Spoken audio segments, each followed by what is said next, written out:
What's up, guys? How are you? Happy Wednesday. Welcome into another episode of the Daily Juice Podcast with me, Matt Perrault, at Sports Talk Matt, to follow me across all socials. Thanks for all the hate messages. I appreciate it. I deserve it. Not good. This has been a rough run here. 1-3 yesterday. No more parlays. I am done. I'm going to live by my own advice here. Parlays are stupid and dumb and not good. Dallas hit again.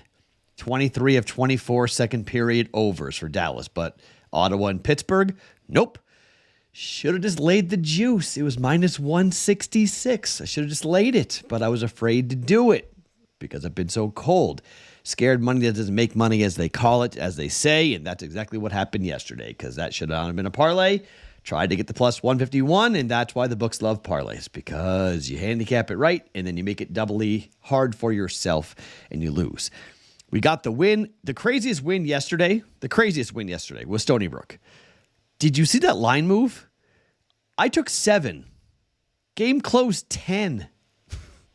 Everyone was on Charleston. Game went to overtime. I'm like, oh, yeah, here we go. We're going to go over 4 in the day.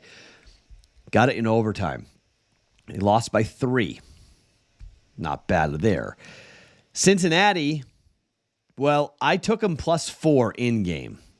So I made up a little bit. And this is one of those things where I don't want to promote my other stuff, but like if you're watching my other show, The Bostonian versus the Book, when these games are going on live, you get in-game bets. Like if you are curious, you can come over and you can watch that show, and we're doing it live. And when the games are going on during this week, it's not a horrible time to hop in if you want to see what I'm going to bet. And I got out of that bet for Cincinnati, so I made up for it because I took plus 4. They won the game. They came all the way back. I didn't take money line. I took plus 4 when they were down. I think they were down like 13 in the second half. They rallied big time against West Virginia. Won the game, didn't cover the 10, but I made up for that. So, people often say, like, we don't believe you. Well, go back and watch BVB yesterday, and you can see it. I said take Cincy plus 4. So, but, I made up. So I went 2-3 on the day, obviously down, but not as down as big as the official, because I made up for it with the live wagering. Merrimack, man, bummer on Merrimack. I thought at home, Wagner, this has been the day so far, it's all about dogs. St. Mary's was the biggest contrarian play of anyone. I didn't bet it. I should have. I told people I said bet it. I told people I did. Contrarian play. I love contrarian plays. St. Mary's, Wagner, Stony Brook covering. I think the other crazy runs we've seen here so far with some of these mid to smaller level tournaments. Drake, right? It's just been dog. It's been a dog run here. Big time. Be careful laying points right now. This is not the time. These numbers are super sharp. The books are crushing the gamblers right now. The public and the pros, everyone I'm talking to. I'm not the only one getting housed here, okay? Yes, I'm in a unique spot because I'm getting housed a lot, but it's interesting. This is really hard, okay? And I got 2 college basketball bets. I have 1 NBA play for us here today. Shooters shoot. We keep firing. If you want to fade every one of these bets, you would have gone 3-1 yesterday, and you would have felt really good about yourself. I didn't do the player props yesterday. I'll do it on Friday. I didn't do it yesterday because I've been doing this phase 2 of the hard 75, and yesterday was the last day. And essentially, I decided to kill myself yesterday. And so for the last day, I have this 25-pound weighted vest that I wear when it's called rucksacking. If you're in the military, you know what that is. So, rucksacking, most guys are doing rucksacks at 50, 75 pounds. I do 25, so I'm not even close to what the real guys are doing in the military, but it just makes you work way harder when you're walking. So I did 2.3 miles. I walked to the gym, 2.3 miles, wearing the vest. Then I lifted for 45 minutes. Then I went in the sauna for 20 minutes, and then I walked 2.3 miles home. Took me about 2.5 hours. I came home and just passed out. I was absolutely exhausted. I burned 1,000 calories in about 2 hours to kind of put a finishing touch on my hard 30 phase 2. Well, that's over now. Okay. So Friday, back to NBA player props. I won't be doing 2 workouts a day now, so I'll have some more time to guarantee when I say I'm going to get the player props in, I'll get them in from here on out. So I do apologize for saying I was going to do something and then not doing it. That's on me. That's bad form. That's bad hosting. Okay? Sorry. My bad on that. I will try. Because you probably wanted to fade the bets. And I wouldn't have been angry with you if you did. So still have plenty of time to turn the week around. Monday, Tuesday losing. Wednesday on. Let's see what we can do here as we head into conference tournament weekend. This podcast being brought to you by omahasteaks.com. The URL is omahasteaks.com/juice. You guys will go there. If you get a subscription, you get free burgers for life. You get 10% off your first order, and everything you buy at omahasteaks.com/juice comes with their 100% satisfaction guarantee at omahasteaks.com/juice. Okay, let's start in the Big 12. Let's start with Central Florida against BYU. This is going to be an awesome game. Opened up at 5.5, was bet to 6.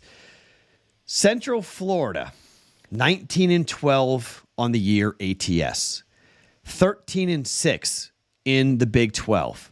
We've been doubting Central Florida for the whole year. Everyone's been doubting them. These are 2 brand new teams who are in the Big 12. Central Florida yesterday beat Oklahoma State by 15 points. That's the same team that BYU beat in their last regular season game. They won that game by 14. In the games against UCF, it was a 2-point win at home for BYU, and on the road, they won by 5. This number is now 6. 3 straight covers for Central Florida, 4 straight covers for BYU, 7-3 over their last 10 ATS for Central Florida, BYU 5-5, 7-6 away from home for UCF, 6-7 for BYU. This number being 6, look, I think it really helps for Central Florida to play here. And I'm looking for dogs, and I'm looking for 2 possession or higher type numbers. And I think this is one of those games where I think Central Florida can make a run.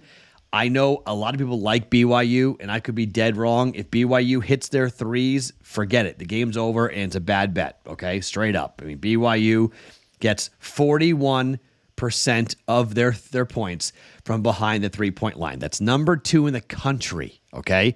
That's more than the Creighton Blue Jays. However, Central Florida is not horrible at 3-point defense. They're 114th, 32.7%. They're 24th in 2-point percentage. And we know that BYU doesn't go and do a ton with 2-point shots. They only get 44% of their points with 2-point shots. But this is a neutral site in Kansas City, and Central Florida's played on this court. BYU has not. This is a make-or-miss game. Look, I'm taking the 6. I will look to bet this in-game. Okay, this is an early start. It's an 11:30 Central Time start in Kansas City. 12:30. This is early, okay? You're going to play early in the morning. Jump shots sometimes don't fall for a jump shot shooting team. Okay, maybe you get out there. Central Florida defensively. Look, offensively, they're not great, okay? The under is in play in this game, 100%, but I'm afraid to bet the under because if BYU is red hot, it's dead. Like, forget it. They'll blast through the total, and we'll be going, man, how did we not? Why did we bet the under in this game? It's an early game, but if they blast it, I mean, forget it. On the road, BYU 5-8 or 8-5 to the under, but Central Florida 8-4-1 to the over away from home. The first game between these two teams was 90-88, 143.5. Sorry, that was the second game.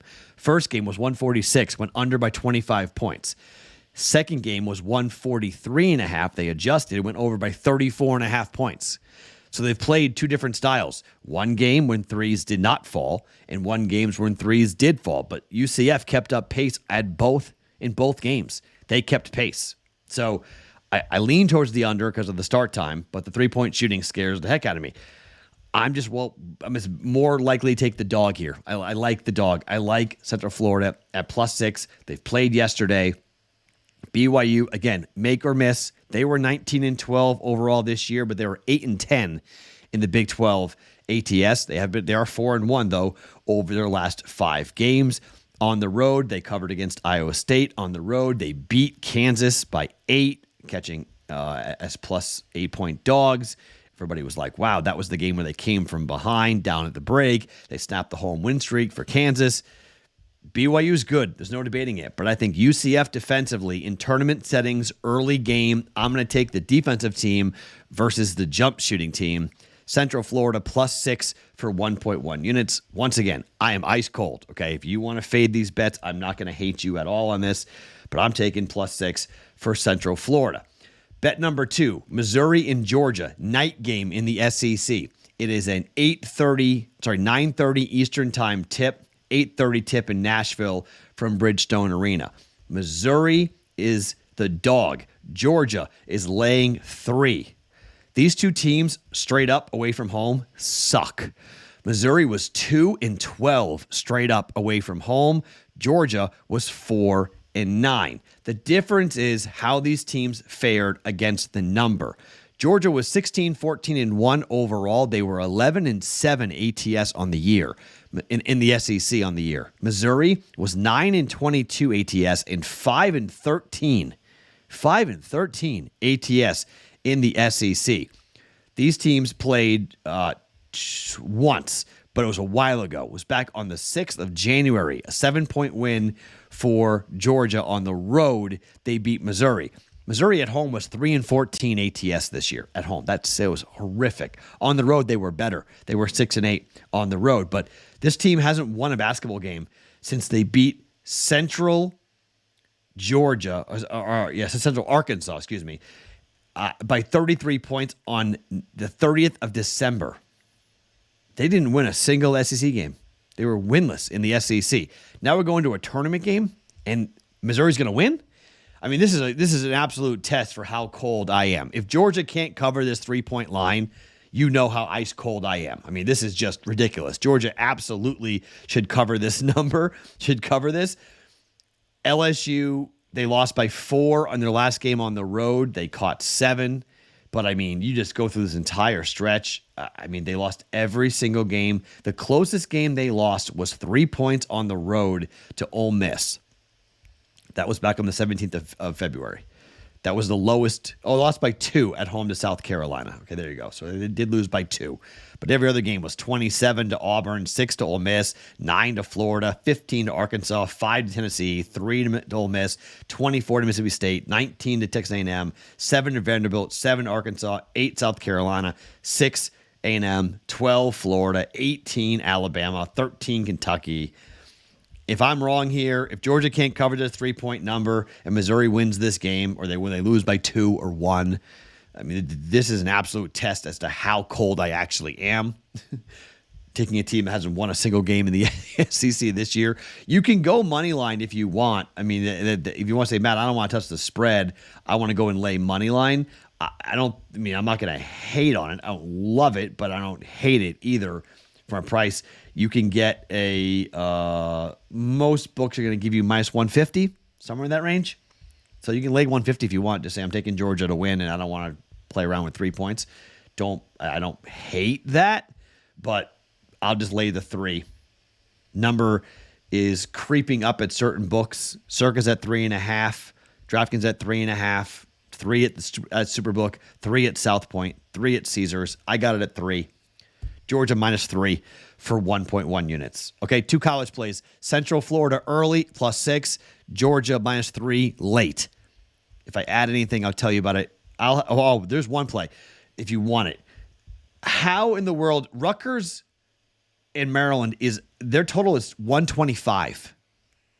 125. I know these are complete under teams. I know both times they played, they went under. I get all of that. Ken Pom has it as a 120 total. I get that. But just a straight principal play in college basketball. It's a 3:30 start time in Minneapolis. Over 125. That number's too low. For any game, for college sports, that's too low. 125 college basketball? Oh my, that's crazy. That's just a straight principal play. It's not official, but if you're looking for something else, Rutgers and Maryland over at 125. It's going to be a sweat. You'll be pulling your hair out, but I don't understand that total is so low. Opened at 126, been bet down to 125. I don't know. I think the over is the play in that game, but not official. Okay, one NBA play. 237 Golden State and Dallas. 237. So, Golden State Warriors on the year, 32-32, flat. Same with Dallas, 32-32. Against the West, Golden State is 21-18 to the over. Dallas, 20-18-1 to the under. Last 10 games for the Golden State Warriors, 8-2 to the under. Last 10 for Dallas, 5-5. Golden State is 18-12 to the under on the road. Dallas is 19-15 to the under at home. Both teams went under in their last game, but get this on the road for the Golden State Warriors. San Antonio, under by 11.5. Boston, under by 3. Toronto, under by 12.5. New York, under by 14.5. Washington, under by 10.5. Those are 5 games on the road. The last 5 games for the Warriors have all gone under. And under by a ways. Sure, the Boston total went under by 3 points. Bit of a sweat. That's the game that gave up 140 points to Boston, and the game still went under. On the flip side, at home, last home game against Miami went under by 9 points for Dallas. The Indiana game did go over, but we're not betting unders involving Indiana ever again. At home against Philadelphia, went under by 2 points at 238. Similar total to where we have here. It was a 120-116 total. 120-116 final, under by 2 points. Against Phoenix, under by 8.5 points. San Antonio, under by 34.5 points. And against Washington, under by 31.5 points. So, the last 1, 2, 3, 4, 5, 6, 7, 6. So, 6 home games. The last 6 home games, it's 5-1 to the under for Dallas. And the only home game that went over was Indiana, went over by 9 points. But that's Indiana. We know how Indiana plays, right? Up tempo, fast, two teams that want to run. So you get that. That total was 248 and it went over. This total is 237, which is right in line with what we've seen for games, at home here for the Dallas Mavericks and on the road for the most part. This is actually a little high from a total perspective involving the Warriors. Like the last time it was 237.5, went under by 12.5 points on the road against Toronto. Now, against San Antonio, it was 225.5. Game went under by 11.5 points. I'm betting the under. Whether who's playing, who's not, it doesn't matter to me a ton in terms of who's available and who's not available. Steph Curry is out. He will not play in this game, so that's big for obviously the offense for the Warriors here. He'll be out for a while, so he won't play on Wednesday, so no Steph Curry. That helps the under. Under 237. 1.1 units, Dallas and Golden State. Full card, Central Florida, +6. Georgia, -3 in the NBA, under 237, Golden State and Dallas. Yes, it's been cold. We keep firing. Fade away if you want. My name is Matt Perrault. Follow me across all socials at Sports Talk Matt every morning. The Daily Juice Podcast, always being brought to you by OmahaSteaks.com.